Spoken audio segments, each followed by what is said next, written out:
Hola, bienvenidos a la cápsula número 12, denominada Latinoamérica entre la reforma, la revolución y la reacción. El objetivo de esta clase es analizar los procesos políticos en América Latina durante la Guerra Fría.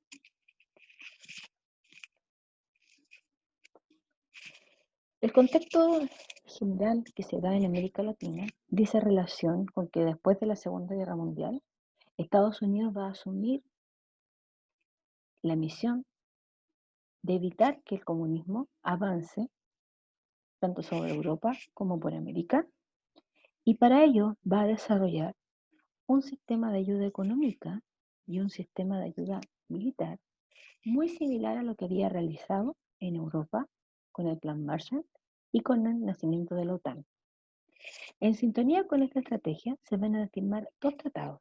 El Tratado Interamericano de Asistencia Recíproca, o TIAR, que compromete a los países firmantes a intervenir militarmente en caso de que un miembro de esta alianza fuera atacado, y la Organización de los Estados Americanos, también conocida como la OEA, cuyo propósito básicamente era promover la cooperación y la resolución pacífica de controversia entre estados que son miembros de esta organización. Vendría siendo las equivalencias entre el Plan Marshall y eh, la OTAN, en versión americana.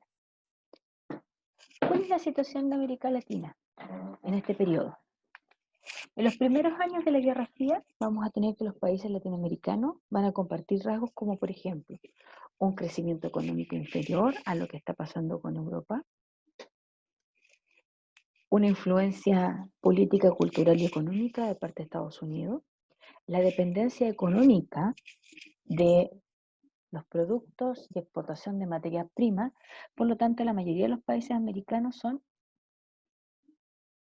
monoexportador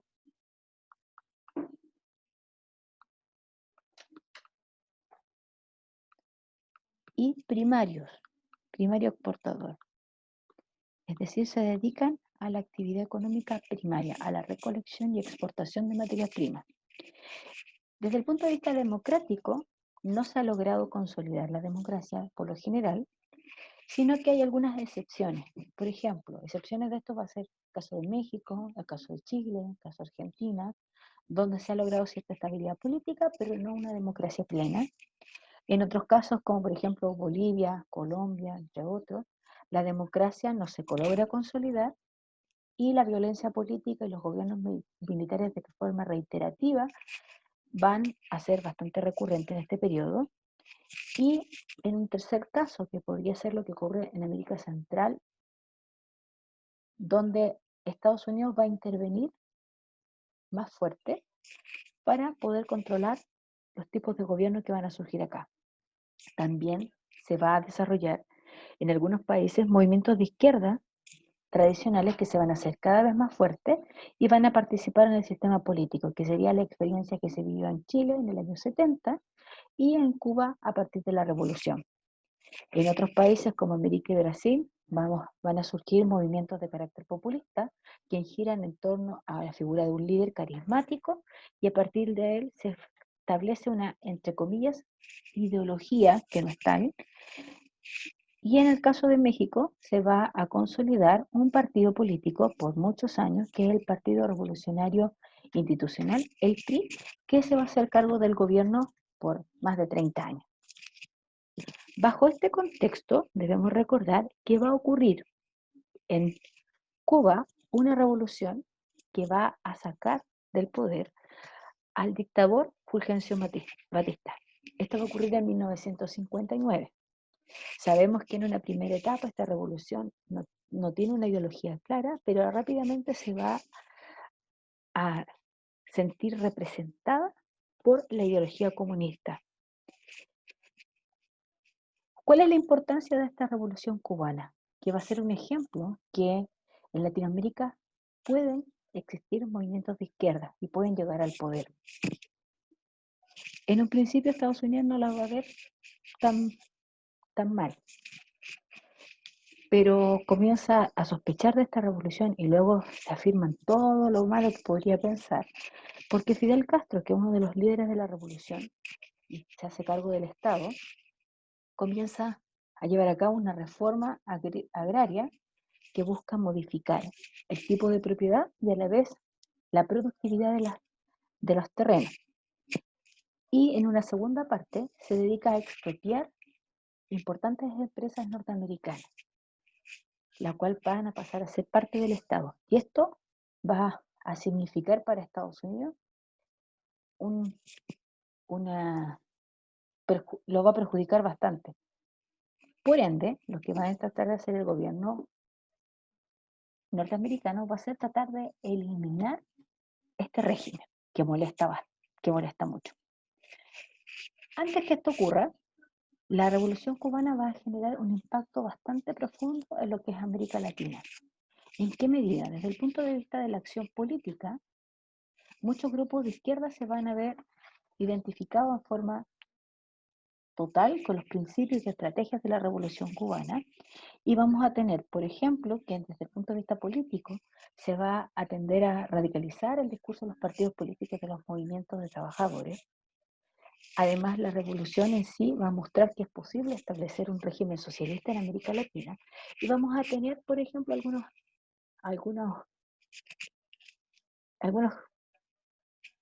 ejemplos, valga la redundancia, como el régimen de la Unidad Popular en Chile del año 1970. Desde el punto de vista de la acción insurgente, que es básicamente la acción que trata de acabar con el sistema, van a surgir guerrillas rurales y urbanas que buscan derrocar a los gobiernos que tienen fuerzas militares obviamente superiores, muchos de ellos que se han convertido en dictadura con el apoyo de Estados Unidos, y van a surgir un montón de grupos guerrilleros, como por ejemplo el Frente Sandinista de Liberación Nacional en Nicaragua, las Fuerzas Armadas Rebeldes, la FARC en Guatemala, en el caso de Chile, el Movimiento de Izquierda Revolucionario, el MIR.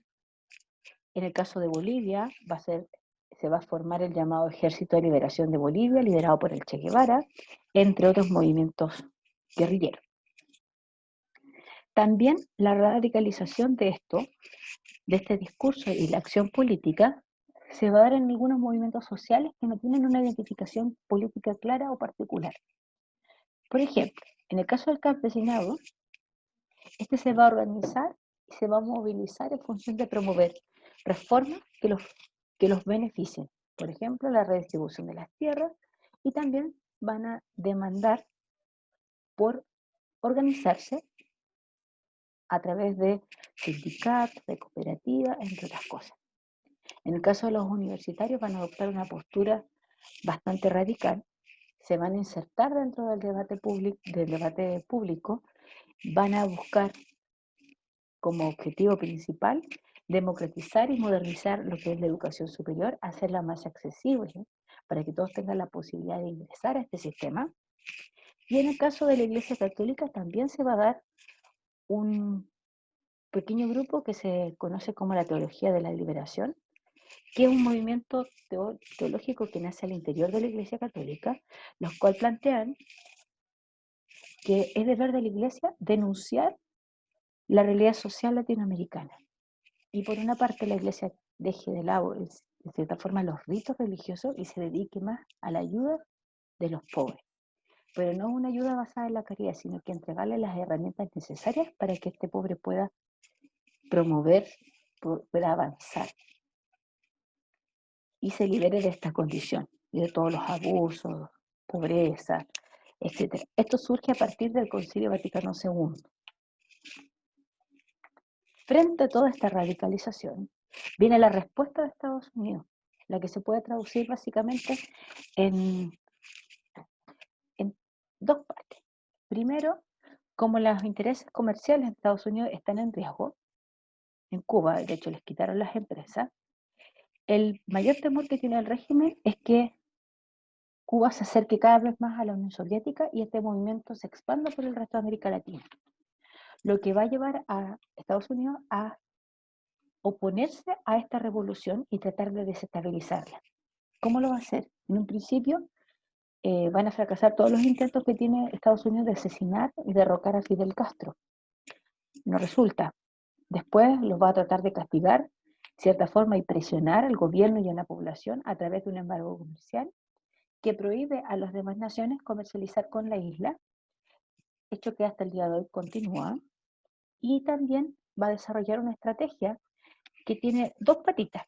La llamada Alianza para el Progreso, que trata de ayudar económicamente a los países latinoamericanos, y la doctrina de seguridad nacional, que trata de establecer cierta protección en esta lucha contra el comunismo.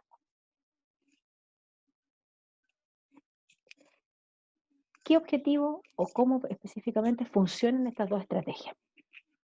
La primera de ellas, la llamada Alianza para el Progreso, trata de promover y financiar reformas orientadas a fortalecer la democracia y también al logro de un mayor nivel de desarrollo económico.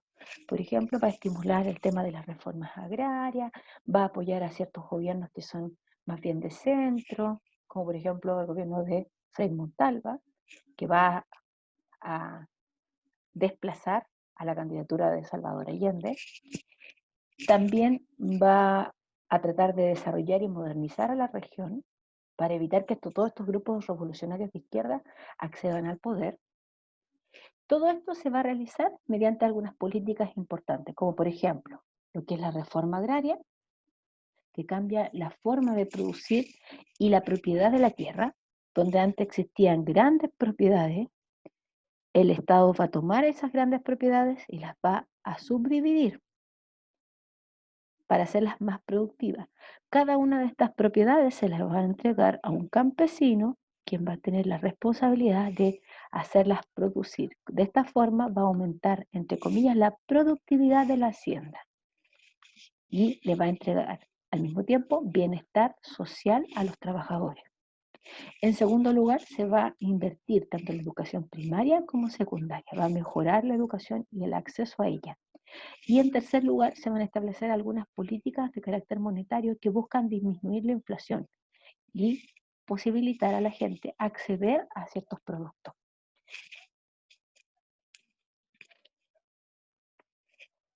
La segunda estrategia, que se conoce como nombre de Doctrina de Seguridad Nacional, DNS en inglés, en esta se van a aplicar medidas destinadas a desestabilizar los movimientos de izquierda y apoyar intervenciones militares que van a dar paso a regímenes dictatoriales.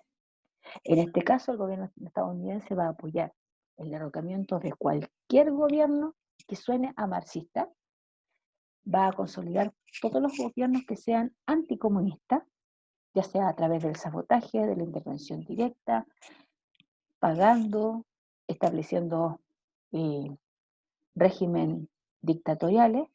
Por esta razón, un rasgo característico de todo este periodo va a ser el quebrantamiento de la institucionalidad, es decir, se dejan de existir, entre comillas, los gobiernos democráticos y se van a suspender algunos derechos fundamentales de la población. Por eso en este periodo es bastante frecuente la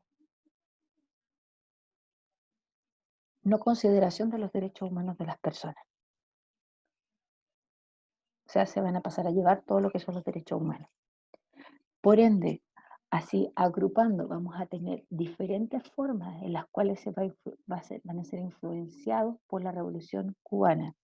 Si bien Estados Unidos trata de mantener a Cuba aislada del resto de América, de igual manera el movimiento va a generar influencia en otras zonas. Y en segundo lugar, la estrategia de Estados Unidos va a ser entregar apoyo económico a los diferentes países y a la vez evitar que estos países puedan tener un gobierno proclive al marxismo. Y por ende se tratan de reprimir y eliminar, ya sea a través de la intervención directa, a través del sabotaje, a través de financiar golpes de Estado, entre otras cosas, como es el caso de Chile y otros países de América Latina. Recordando un poco los conceptos básicos que hemos visto hoy día, dice relación con tres conceptos que ustedes deben saber. El primero de ellos, las reformas agrarias, que es el conjunto de medidas políticas que buscan cambiar la estructura de la propiedad con el objetivo de mejorar la situación económica de los campesinos e incrementar la productividad, lo que es el embargo comercial, que es la decisión política de prohibir el comercio entre un país y otro, con el objeto de generar desestabilización, y lo que es la expropiación, que es básicamente es quitar legalmente una propiedad a una persona por motivos de interés público, y en este caso, hoy en día, el Estado paga por un porcentaje pequeño de dinero a cambio de estos terrenos. Espero que les haya parecido interesante este tema. Nos vemos en una próxima oportunidad cuando veamos las dictaduras militares en América Latina. Que tengan una linda semana. Chao.